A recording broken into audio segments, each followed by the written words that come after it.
I've been following this project for many, many years, and there are some really, really exciting developments. It's privacy focused, it's a layer one platform, and it's going to make a big, big difference in the world of cryptocurrencies. That's what we're going to talk about in this video.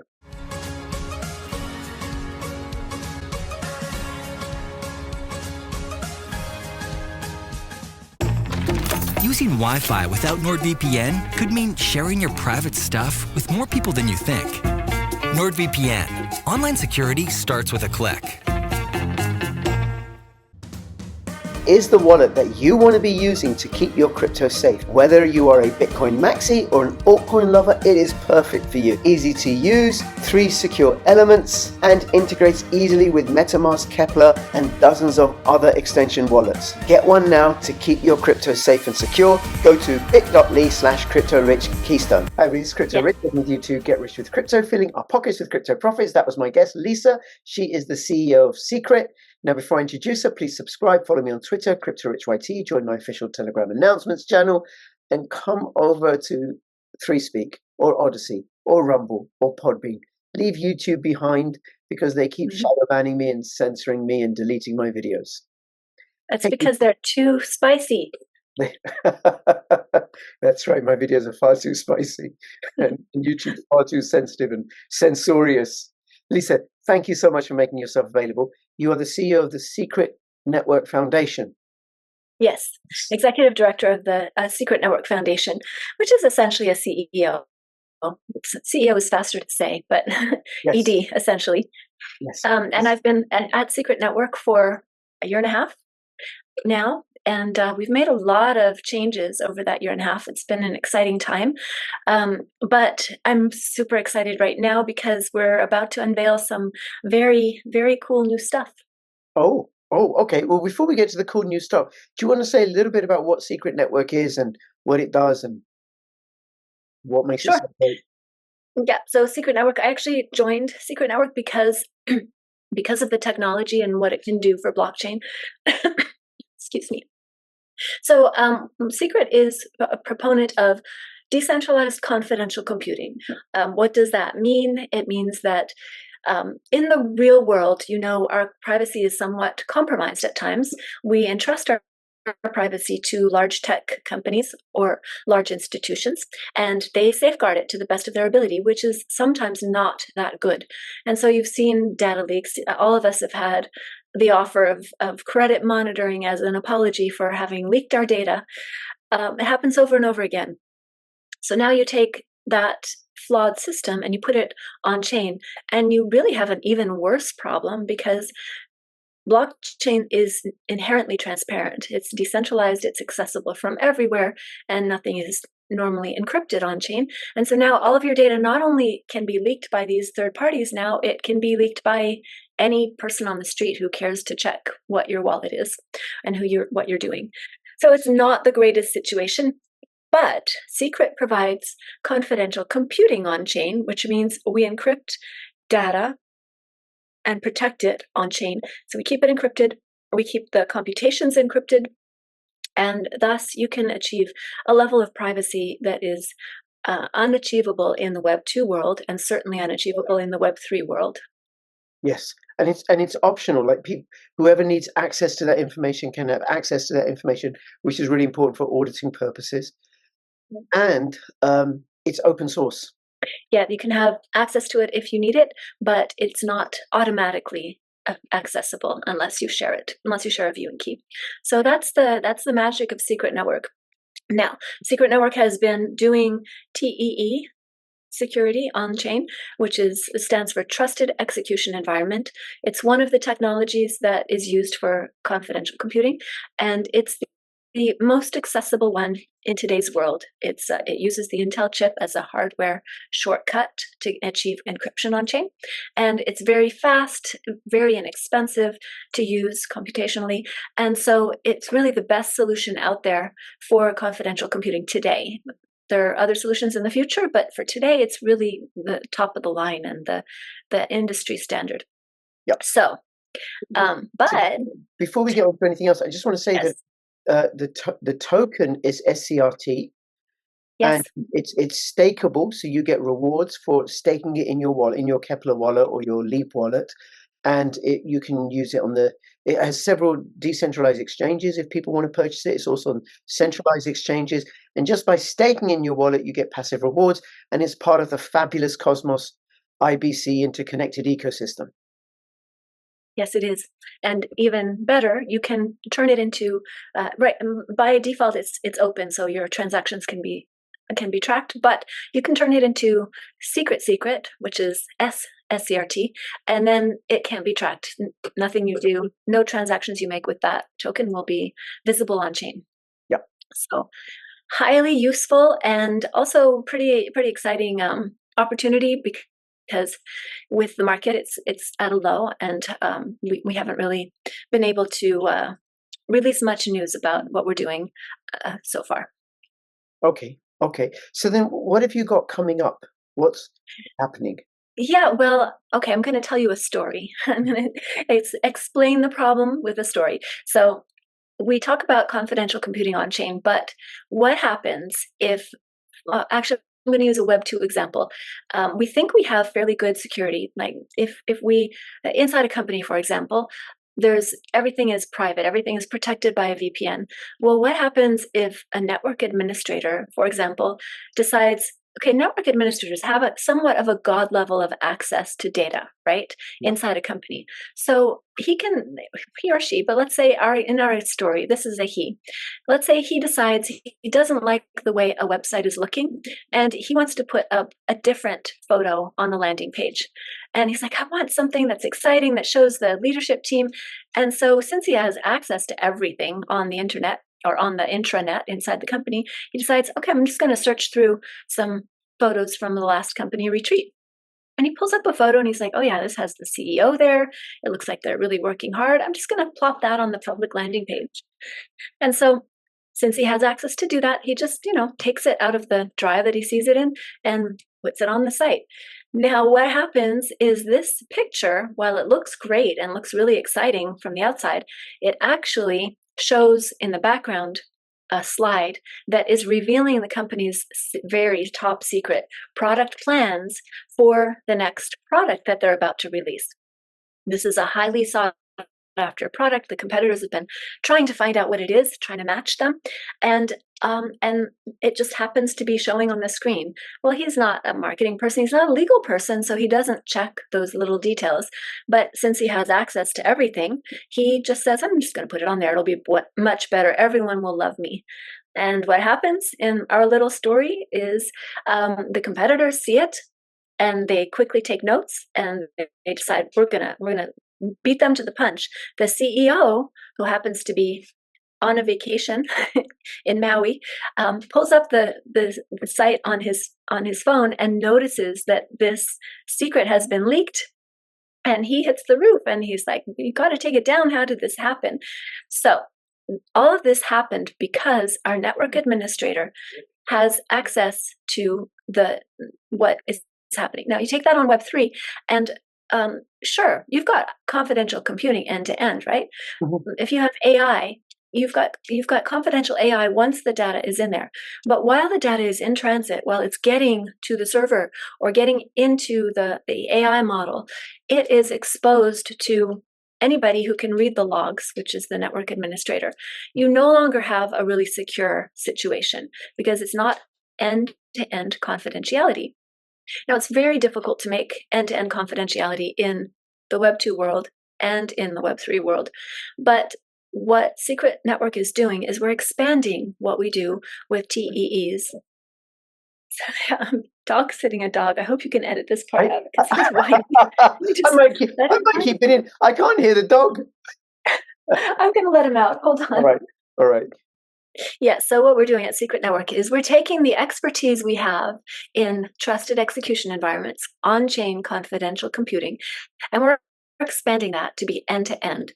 So now we're using the NVIDIA H100 GPU, which is extremely exciting. It works with TEEs, and it's got a lot more memory. It can do a lot more complex things inside of the trusted execution overall environment.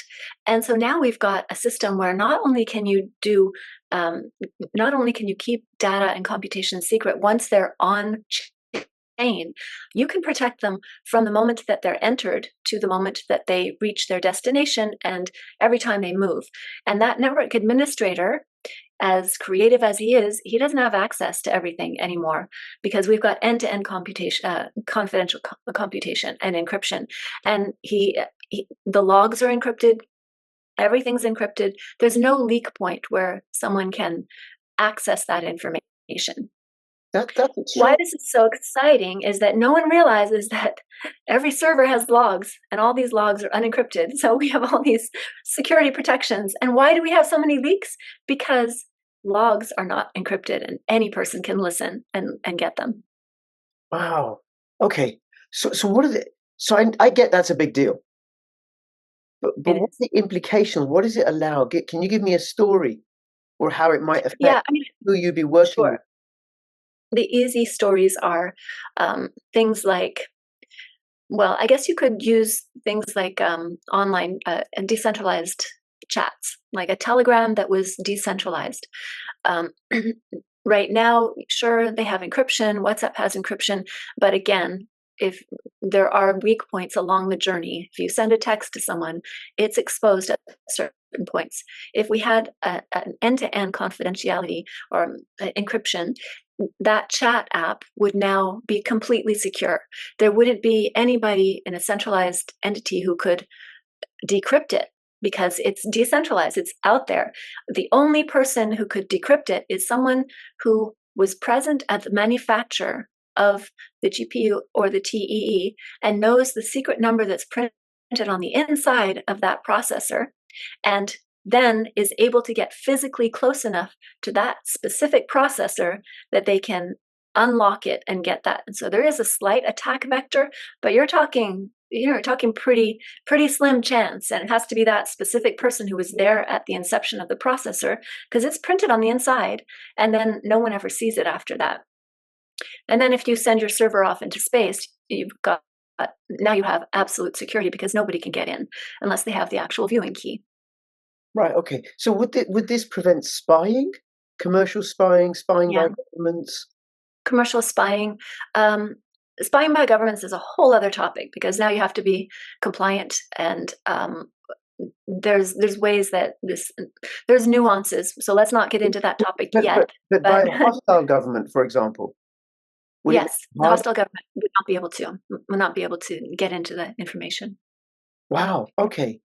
That's amazing. And then what sort of companies or organizations have already shown an interest, or are you working with, or what types would be interested in this? Well, a good example is confidential AI. It's impossible to do confidential AI at the moment. And AI is a big problem in terms of privacy today. People know it. I just had an article come out on thestreet.com yesterday.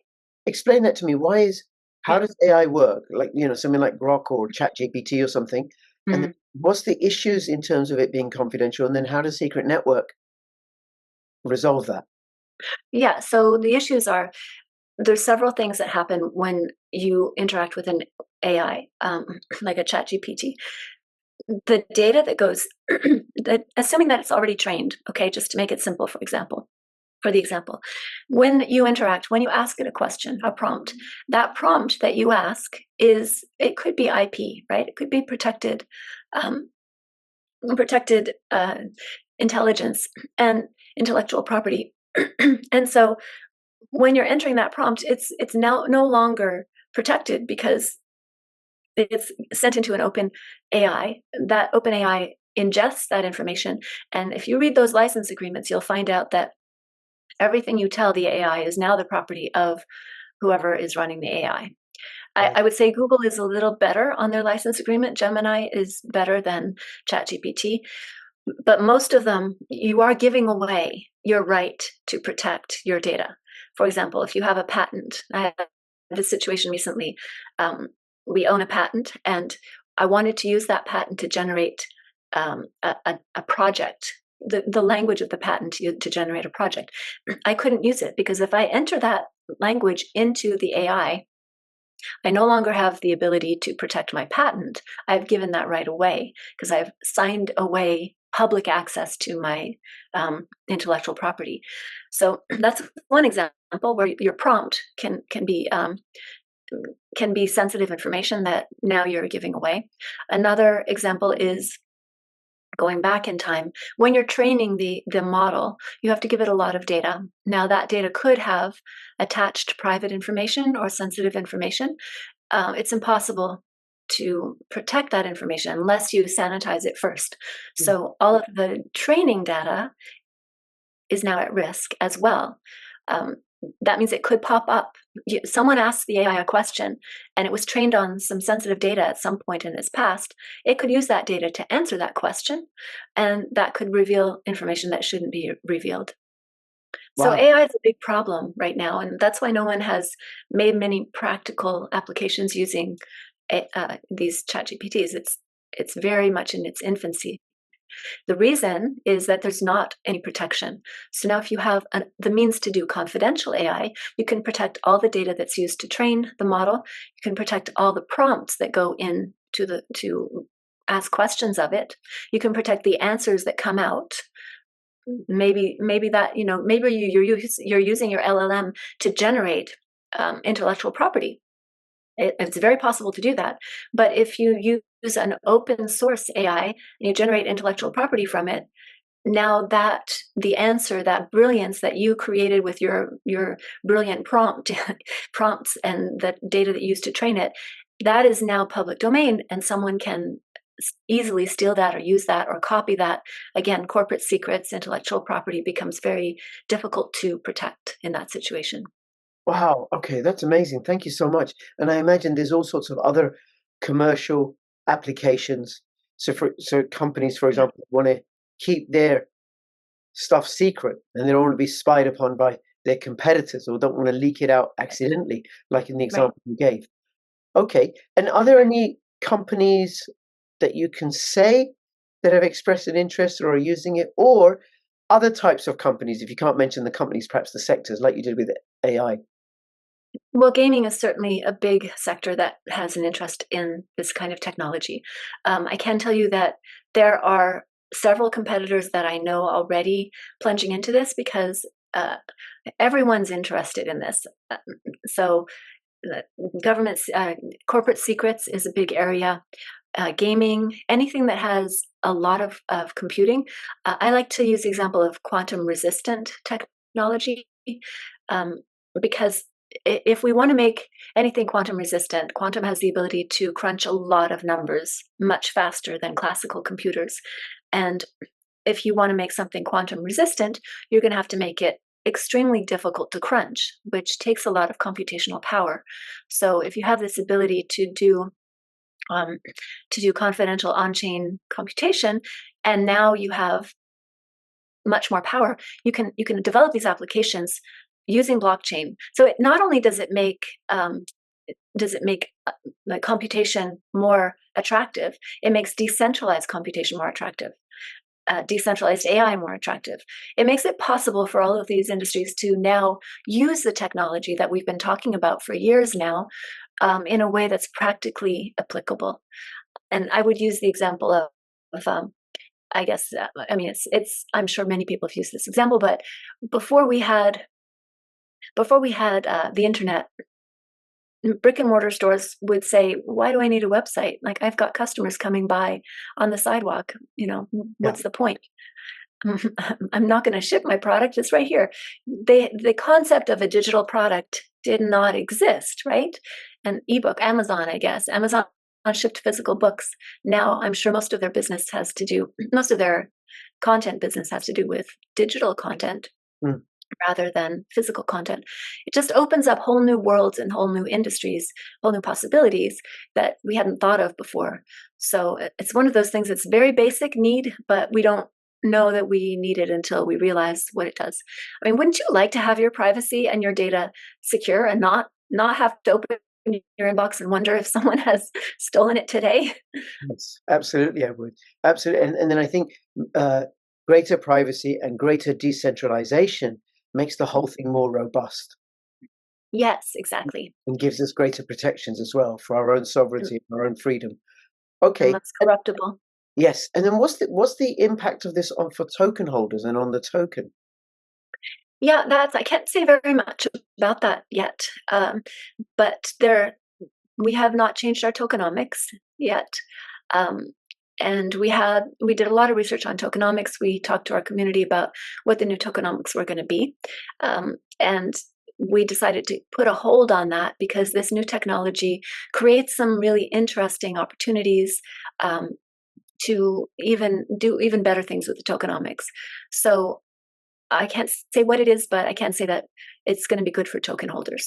Sure. And I can get that even if you don't change the tokenomics, if it leads to greater use of the secret network Yeah. blockchain and its solutions, as well as all the other great stuff that Secret Network is making available, well, there's just going to be greater demand. And Yeah. that'll be Yeah, quite nice. exactly. Yeah. We're seeing, I mean, I can tell you that right now, SilentSwap is an application that's built on Secret. Could not exist if Secret didn't exist. And you'll hear their team talking about how great it is that they were able to build on Secret because they were told this could not be done. And then they ran across Secret and they realized, oh, it can be done. So we enable things that people say can't be done. SilentSwap is a swapping tool that protects your privacy. So now suddenly your transaction on blockchain is not going to be publicly viewable or traceable by everyone and their sister. So that's releasing in the next week or so to a whitelist. If you're interested in getting on SilentSwap, you should definitely go to silentswap.com and sign up for their early access waitlist because it's been very popular, I will say. And the sooner you get on that list, the sooner you will get access to this amazing tool. People ask me all the time, when is this coming out? So it's soon, very soon. Very good. And I did interview Shibtoshi of SilentSwap, and I'll have the link to SilentSwap in the description below. So thank you very much for that. Amazing. Yes. And anything else you want to let us know? We are going to Singapore next week. Actually, I'm leaving tomorrow. We're going to Token 2049, and we're doing DCC Day number 5. The DCC Alliance has been growing and growing, led by Secret Network. We have now 25 companies who've joined the Alliance, and Masari is talking about doing a report on DCC the way they did on DPIN as the next big thing to watch for in blockchain. So we'll be having the DCC Day on September 16th. If you're going to be in Singapore, please do join. I'll send you the link so you can include it in the video, the Luma link, if that's all right. Sure. And absolutely. we would love to have people join.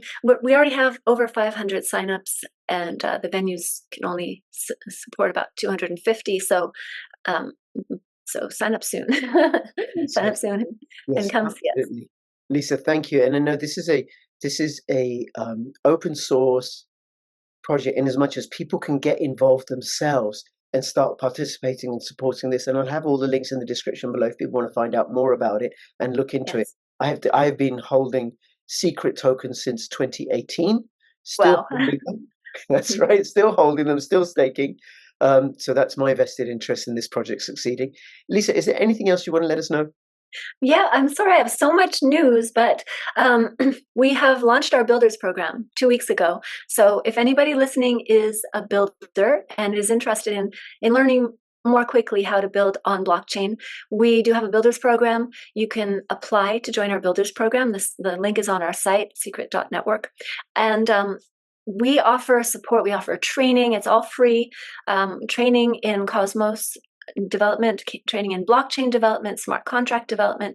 We also offer support, partnerships, and credits from all of our partners, including Google and Tezos and several others. And then we also bring you introductions to VCs when you're ready for that stage in your project. So come and apply for our builders program. We would love to have more people in that. Great. Anything else? I think that's it for now. I'll save other news for the next video. Fabulous. But I look forward to having you on again and finding out more and watching this project grow and grow and grow. And I do invite you to go check out SilentSwap, check out Secret Network. If you're in Singapore, go see Lisa and the Secret Network team. And between now and when I see you next, please keep filling your pockets with decentralized cloud computing and privacy. This is Crypto Lisa and Crypto Rich signing out. All the best. Bye-bye. Bye.